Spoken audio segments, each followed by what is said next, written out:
मी सुषमा. स्वागत आहे तुमचं माझ्या अजून एका नवीन व्हिडिओमध्ये. आणि आता ऊन इतकं पडतं आहे की सावलीचं आणि झाडाचं महत्त्व आत्ता कळायला लागलं आहे. जसं जसं ऊन जास्त वाढेल ना तसं तसं सावलीचं आणि झाडाचं महत्त्व कळणार आहे हे तर नक्की.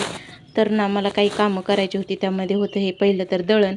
आणि बघा ज्वारी म्हणजे त्यात किडे होऊ नये म्हणून ना अशा प्रकारचं एक ग्रेनाईट भेटते, ती मी ठेवते त्यात, जेणेकरून की किडे होत नाहीत. आणि ही शेवट ज्वारी राहिली होती ना त्यामुळं खूपच खडे वगैरे होते. तोपर्यंत लक्ष्मीचं इकडं ट्रेडिंग चाललेलं होतं आणि आमच्या इथं ना आज 2 वाजल्यापासून 6 वाजेपर्यंत लाईट नव्हती, त्यामुळे फॅन वगैरे बंद होता. आणि बाहेर तर इतकं ऊन पडलं आहे ना की बाहेर जाण्याची सुद्धा इच्छा होत नाही आहे. झाडं आहेत म्हणून तर बरं आहे, छान अशी त्याची गार सावली पडते. त्यानंतर होतं काम ते म्हणजे शेंगा फोडायचं. आता काय करणार, घरच्या शेंगा आहेत ना त्यामुळं फोडावं तर लागणारच आहे, कारण की शेंगदाणे संपले होते माझे.